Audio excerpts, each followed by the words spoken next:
کہ کیا اصول ہوں گے، کس سوسائٹی میں اگر کون کس طرح کا کام کرتا ہے، کیسا عمل کرتا ہے، تو پھر اس کے ساتھ کس طرح کا معاملہ کرنا ہے. تو ایک تو یہ بات آ گئی. دوسری جو اس میں ایک بات آتی ہے کہ جس نے اس میں جتنا حصہ لیا اس نے اتنا گناہ سمیٹا. اب ہمیشہ تک کے لیے مسلمان معاشرے میں، یعنی کوئی بھی ہم بات دیکھتے ہیں، کوئی چیز محسوس کرتے ہیں، تو اس طرح کے واقعات معاشرے میں بھی ہوتے ہیں، خاندانوں میں بھی ہوتے ہیں، گھروں کے اندر بھی ہوتے ہیں. لیکن اصل کیا چیز ہے کہ اس کے بعد اس کو سن کے آگے پھیلا دینا، یہ بالکل غلط عمل ہے. بلکہ اللہ تعالیٰ نے کہا تم نے بہتر گمان کیوں نہیں کیا. اللہ تعالیٰ ہمیں کیا بتا رہے ہیں کہ جب بھی کوئی تم کسی کے بارے میں ایسی بات سنو، بہتر گمان کرو. اور اس کو سنی سنی بات کو آگے پھیلا دینا، تو یہ بالکل وہی معاملہ ہے کہ تم نے جس نے اس معاملے میں جو جتنا حصہ ڈالے گا اتنا ہی گناہ سمیٹے گا. تو اور پھر اس کے بعد پھر وہی ساری بات آتی ہے کہ ہم اپنے اگر آج کی سوسائٹی کو دیکھیں کہ واٹس ایپ پہ ہی کتنے، فیس بک پہ چلے جائیں تو کس طرح کی پوسٹ لوگ شیئر کر رہے ہوتے ہیں بغیر کسی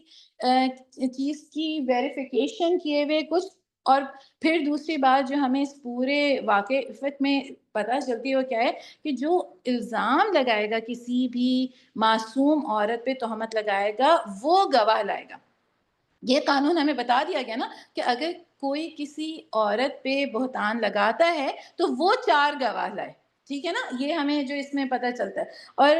ہم نے کیا کیا ہے اپنے معاشرے میں آج اس چیز کو بالکل الٹ دیا. یعنی یہ کہ جب بھی کسی کے اوپر الزام لگتا ہے تو الزام لگانے والوں کی زبانیں تو کھلی ہوتی ہیں، اور وہ تو بڑے آرام سے کچھ بھی کہہ کے کہ ہم نے ان کی بیٹی کو وہاں دیکھا، اتنی رات میں آ رہی تھی، یا دیکھو ذرا مردوں کے درمیان کام کریے، کچھ بھی بغیر سوچے کسی چیز کے کیا کانسیکوینسز ہو سکتے ہیں اس بچی کے رشتے میں، اس بچی کے کچھ نہیں ہم سوچتے، آرام سے تبصرہ کر کے ایک جگہ سے اٹھ کے اور دوسری جگہ چلے جاتے ہیں. اور یہی معاملہ بالکل ہم لڑکوں کے معاملے میں بھی کرتے ہیں. تو اللہ تعالیٰ یہاں پہ ہمیں اللہ تعالیٰ یہ قانون بتا رہا ہے کہ اگر کوئی کسی کے بارے میں بات کرے گا تو وہ پھر گواہ لے کے آئے گا، ورنہ پھر اس کو 80 کوڑوں کی جو ہے نا وہ سزا بتائی جا رہی ہے. اور یہاں ہم نے اپنے معاشرے میں کیا کیا کہ لوگ بیٹھے بیٹھے لوگوں کے اوپر الزام لگا رہے ہوتے ہیں، اور اپنی عزت کو بچانے کے لیے ڈیفینڈ بھی وہی شخص کرے کہ جس کے اوپر جو ہے نا وہ الزام جو ہے وہ لگایا جا رہا ہے. پھر اس کے بعد آگے جو ہم آیات اب ہم دیکھتے ہیں ہماری، ہم کوشش کریں گے کہ سورہ نور ہی ہم آج مکمل کر لیں. سورہ فرقان کی تو ہمارے پاس 20 ہی آیات ہیں اس کی. تو ہم سورہ اس میں آیت نمبر، پھر اس کے بعد آگے سمجھ لیجیے 26 پہ جب یہ واقعہ آیت نمبر 26 تک واقع افق ہے، پھر آیت نمبر 33 میں جو ہے نا وہ غلامی ختم کرنے کے مختلف اسٹیپس بتائے جا رہے ہیں کہ اگر کوئی غلام ہے یا کوئی ایسی لانڈی وغیرہ ہے جو کہ مطلب کچھ پیسوں کے ساتھ جو ہے وہ پورا بتایا گیا ہے کہ اگر کچھ پیسے لے کے وہ آزاد ہونا چاہے تو اس کے پورے اسٹیپس بتائے گئے ہیں آیت نمبر 33 میں. اور پھر اس کے بعد کیا بات آ رہی ہے کہ آگے 3 مثالیں آئی ہیں. اگر آپ جو ہے اس کو دیکھیں آیت نمبر، اب آپ آ جائیے آیت نمبر 36، 35، 36، 37. یہاں پہ جو ہے نا 3 بہت خوبصورت تمثیل جو ہیں وہ بتائی گئی ہیں. سب سے پہلی تمثیل تو کیا بتائی گئی ہے کہ اللہ آسمانوں اور زمین کا نور ہے، اور کائنات میں اس نور کی مثال ایسی ہے جیسے کہ ایک تاک میں رکھا ہوا چراغ. بہت ہی خوبصورت. یعنی کیا اللہ کا نور جو ہے، اللہ کا نور کیا، اللہ کا دین اس پوری کائنات کو منور کرنے والا ہے. اور نور کیا کرتا ہے، روشن کر دیتا ہے نا بالکل ہر چیز کو، جو ہے غلط اور صحیح کو بالکل واضح بیان کر کے بتا دیتا ہے. اور پھر اس کے بعد کیا اللہ تعالیٰ نے بتایا کہ پھر نورن علی نور، کیا کہ ایک وہ شخص کے جس کو وہی اللہ کا ایمان، اللہ کا نور جس تک پہنچ جائے اور پھر اس کی فطرت بھی نیک ہو، تو پھر وہ کس طرح سے پھلتا اور پھولتا ہے. بالکل جس طرح سے انسانوں کے خاندان پھلتے اور پھولتے ہیں، اسی طرح نیکیوں کے خاندان بھی جو ہیں وہ پھلتے اور پھولتے ہیں، اور ان کی بھی وہ ہوتی ہیں. ہم ایک کام نیک شروع کرتے ہیں اور جس کی فطرت میں نیکی ہوتی ہے، اللہ تعالیٰ یہ بتا رہے ہیں اس کو جب یہ پوری تمثیل آپ پڑھیں، میرے پاس ظاہر بات ہے کہ اس وقت 1 گھنٹے میں اس کو پورا پڑھنے کا وقت نہیں ہے، کہ کس طرح سے وہ جب جس کا تیل آپ یا بھڑکا پڑتا ہے، چاہے آگ اس کو نہ لگے، اس طرح روشنی پر روشنی بڑھنے کے تمام اسباب جمع ہو جاتے ہیں، اور اللہ اپنے نور کی طرف جس کی چاہتا ہے رہنمائی کرتا ہے، وہ لوگوں کو مثالوں سے سمجھاتا ہے۔ یعنی ایک تو انسان نیک فطرت ہو، صالح ہو، پھر اس کو اللہ کی ہدایت پہنچ جائے، اللہ کا نور پہنچ جائے، اللہ کی وحی پہنچ جائے، اللہ کی کتاب کا راستہ وہ پکڑ لے، اور پھر کس طرح سے یہ نیکی کے سفر کو وہ بڑھاتا چلا جاتا ہے، اس کی یعنی کہہ لیجیے کہ کس طرح سے اس میں اضافہ ہوتا چلا جاتا ہے۔ پہلی یہ مثال بتائی گئی ہے، پھر اس کے بعد جو دوسری مثال بتائی گئی ہے وہ آیت نمبر 39 اور 39 میں بتائی گئی ہے کہ اس کے برعکس جنہوں نے کفر کیا، ان کے اعمال کی مثال ایسی ہے جیسے دشت بے عام میں سراب کے پیاسا اس کو پانی سمجھتا ہے۔ یعنی جنہوں نے کفر کیا ہوگا ان کے ساتھ کیا معاملہ ہوگا، یہ جو ہے وہ بالکل وہی بات ہے کہ وہ بالکل اندھیروں میں جو ہے وہ بھٹکتے ہوئے ہوں گے، اور جنہوں نے نہیں اللہ کو یعنی مانا کہ زندگی گزار رہے ہوں گے یہ سمجھ کر کہ صحیح راستے کے مسافر ہیں، لیکن جب اللہ کے پاس آپ کو پتہ ہے نا سراب کیسا ہوتا ہے، ہم مدینہ سے جب بعض دفعہ مکہ آ رہے ہوتے ہیں، تیز دھوپ ہوتی ہے تو ہمیں دور دکھ رہا ہوتا ہے کہ اس طرح پانی ہے پانی ہے، جتنی ہم اس کے قریب جاتے چلے جائیں ہمیں پتہ چلتا ہے ریگستان ہی ہے، ریت ہی ہے، تپش ہے، دھوپ ہے، اور کچھ نہیں ہے، خشک سالی ہے، لیکن ہمیں دور سے وہ سراب جو ہے وہ دکھائی دے رہا ہوتا ہے۔ تو اللہ تعالیٰ ایسے لوگوں کی مثال جو دھوکے میں اپنی زندگی کو گزارتے ہیں، کفر میں اپنی زندگی گزارتے ہیں، جب وہ اللہ کے پاس پہنچیں گے اس چیز کی امید میں کہ وہ نیکیاں بھیجتے رہے ہوں گے، تو ایک سراب ہوگا جو کہ وہ وہاں پائیں گے، وہاں کچھ نہیں پائیں گے، بالکل وہی تپش، وہی وہی تہی دامہ جس طرح سے وہ دنیا سے گئے تھے وہی رہیں گے، بلکہ وہ اور اسی طرح پیاسے، اللہ تعالیٰ نے یہ کہا ہے کہ پیاسا اس کو پیانی سمجھے ہوئے ہوتا ہے۔ اور پھر اس کے بعد ایک تیسری مثال بتائی گئی ہے کہ جیسے گہرے سمندر میں اندھیرا کے اوپر ایک موج چھائی ہوئی، اس پر ایک موج اور اس کے اوپر ایک بادل تاریکی مسلط ہے، آدمی اپنا ہاتھ نکالے تو اسے بھی نہ دیکھ پائے۔ اور یہ مثال جو ہے نا وہ کیا ہے کہ کفر میں بھی جو ہے نا ایک جو دوسری مثال ہے نا وہ شخص ہے جو ہے تو کفر کی حالت میں، لیکن نیکی کرنے کا ایک جذبہ یا ایک تھوڑا سا شوق اس کے اندر ہے، لیکن وہی بات کہ یا تو نیت کا اخلاص نہیں کر پاتا یا طریقہ صحیح نہیں کر پاتا۔ تو دوسری مثال تو اس کی تھی جو نیکی تو کرتا رہا لیکن غلط طریقے سے، تو وہ جب پہنچے گا تو وہاں کچھ نہیں پائے گا۔ لیکن یہ جو تیسری مثال ہے نا، یہ تو اندھیرے پہ اندھیرا، تاریکی پہ تاریکی، یعنی جس کی راہ بھی گم ہو گئی، جس کی ہدایت بھی گم ہو گئی، جس کا نور بھی گم ہو گیا، وہ تو ایک کے بعد ایک اندھیروں میں جو ہے نا وہ بالکل ڈوبا ہوا ہے۔ اور یہ آیت جب ایک فرینچ ایڈمرل جو نیوی کا تھا، اس نے جب یہ آیت قرآن کی پڑھی تو اس نے پوچھا کہ کیا تمہارا پروفٹ جو ہے وہ اس نے کبھی سمندر کا سفر کیا ہے؟ تو اس کو بتایا گیا کہ نہیں، نبی صلی اللہ علیہ وسلم نے تو کبھی جو ہے وہ سمندر کا سفر تو نہیں کیا تھا۔ تو اس نے فوراً جو ہے وہ اسلام قبول کیا، کیونکہ یہ ایک جو لوگ سمندر کے سفر کرتے ہیں ان کو ہی یہ موج اور موج کے اوپر موج اور تاریکی کا جو ہے نا اندازہ ہو سکتا ہے۔ اور اس نے یہ کہا کہ اگر جس نے سمندر کا سفر نہ کیا تو یہ کلام وہ بتا ہی نہیں سکتا، تو یہ یقیناً اللہ وحدہ لا شریک لہ کا کلام ہے۔ اور اس کے بعد جو ہے آگے ہم سورہ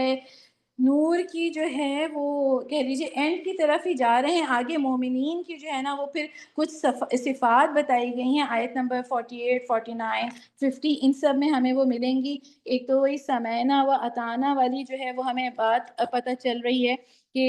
جو ہے سنو اور اطاعت کرو۔ پھر اس کے بعد کیا بات پتہ چلتی ہے کہ ایک سے کہ سب سے پہلی کیا بات ہمیں پتہ چل رہی ہے کہ وہ اللہ کی نہ صرف یہ کہ اللہ کی بات کو سنتے ہیں بلکہ اس کو قبول بھی کرتے ہیں۔ اور اس کے بعد یہاں پہ زینت کی آیت بھی جو ہے وہ آئی تھی۔ پیاری بہنوں، سورہ نور ایک ایسی آیت ہے، اس کو خود سے بیٹھیں اور جو ہے نا اس کو پڑھنا بہت ضروری ہے۔ پھر اللہ تعالیٰ ایمان لانے والوں کے ساتھ جو ہے نا وہ 4 وعدے کر رہے ہیں اس میں، جو کہ جو ہے کیا ہیں، 3 وعدے کیے ہیں اللہ تعالیٰ نے کہ اللہ تعالیٰ جو لوگ ایمان لائیں گے اور سمعنا و اطعنا کریں گے تو ان کو اللہ تعالیٰ زمین میں خلیفہ بنائے گا، دین کو قائم کرے گا، اور ان کے خوف کو جو ہے نا وہ امن میں بدل دے گا۔ یہ اس کے آج ہم نے کچھ چیزیں سورہ نور کی تھوڑی ڈیٹیل سے دیکھیں، کچھ کو ہم تیزی سے گزرے۔ سورہ مومنون کو ہم نے پورا مکمل کیا۔ سورہ فرقان جو ہے نا وہ آگے کہہ لیجئے کہ مکی سورہ ہے، اور اس کی 20 آیات جو ہیں وہ ہمارے 18ویں سپارے میں۔ فرقان جو ہے وہ ہم بہت دفعہ اس کے معنی سمجھ چکے ہیں کہ ایسی چیز جو چھاڑ دے، بالکل فرق کر دے، الگ الگ بیان کر دے حق اور باطل کو، صحیح اور غلط کو۔ اور اس کے بعد یہ جو پہلی 18-19 آیات ہیں، ان میں اللہ کی قدرت کا ذکر ہے اور آخرت کی جو ہے وہ یاد دہانی ہے، اور اس کو انشاءاللہ پھر کل 19ویں پارے میں آپ لوگ مکمل کریں گے۔ سورہ نور کو جب ہم پڑھتے ہیں تو اس میں اس چیز کا خیال رکھنا کہ یہ سورہ میں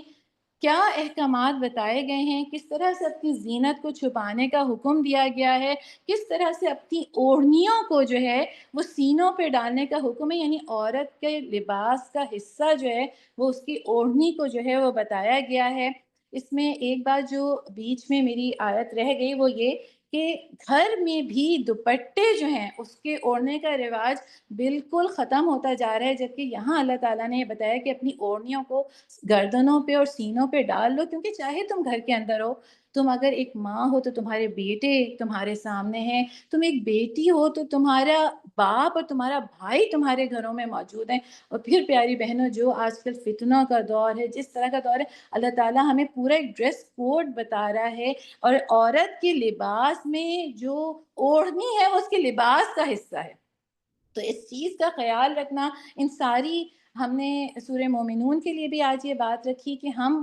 جو مومنین کی صفت ہم نے پڑھی ہے، ہم اپنے بچوں کو ایک ایک صفت روزانہ بتانے والے ہوں، اور ان کو بتائیں کہ یہی کامیابی کی وہ کنجی ہے جو اللہ نے بتائی ہے، اور یہ وہ راستہ ہے جس کو ہم دنیا میں بہت سی چیزوں کو کامیابی کا سمجھ رہے ہوتے ہیں کہ یہ کامیابی کی ضامن ہے، وہ کامیابی کی ضامن نہیں ہے۔ کامیاب وہ لوگ ہوں گے جن میں یہ صفات ہوں گی۔ اور اس کے بعد ہم اپنے بیٹے اور بیٹیوں کے ساتھ سورہ نور کے احکامات پڑھنے والے، کیونکہ پیاری بہنوں آج کا جو فتنہ ہے اس میں ان حدود کے لیے بڑی جو ہے وہ باتیں بنائی جاتی ہیں، ان کو استغفر اللہ ظالم اور پتہ نہیں کیا کیا کہا جاتا ہے، تو ان کو بیٹھ کے سننے، ان کو سمجھنے والے ہوں اور ان کو سمجھانے والے ہوں، کیونکہ جو زنا کی بھی جو حد ہے، دیکھا جائے کہ وہ بہت مشکل ہے کہ 4 گواہ آئے وٹنس ایسے آئیں، سوائے اس کے کہ وہ شخص خود اس چیز کا اقرار کر لے کہ اس نے یہ گناہ کیا، ورنہ 4 چشمدید گواہ مہیا کرنا کہ انہوں نے کسی عورت اور مرد کو یہ فیل کرتے دیکھا، بہت بہت ہی مشکل ہوتا ہے۔ اور وہی بات ہے کہ اگر کوئی اتنے کھلے عام کسی بے حیائی کا ارتکاب کر رہے تو پھر اس کے ساتھ کیا معاملہ ہونا چاہیے۔ اور یہ حد اس لیے ہے کیونکہ اسلام میں نسلوں کی اور نسب کی حفاظت کی بہت اہمیت بتائی گئی ہے۔ یہاں اس نوٹ پہ ہم آج اپنی کلاس کو مکمل کرتے ہیں۔ اللہ تعالیٰ اس کو ہمارے لیے سمجھنا آسان کرے، اس پہ عمل ہم اپنی زندگی میں یہ فرض کی گئی ہے، ان کو پڑھیں، اس سے جڑیں، اپنے بچوں کو جوڑیں، اور اس سے یہ خیر جو ہے نا اس کا انشاءاللہ حاصل کرنے والے ہوں۔ وآخر دعوانا ان الحمد للہ رب العالمین۔ السلام علیکم ورحمۃ اللہ وبرکاتہ۔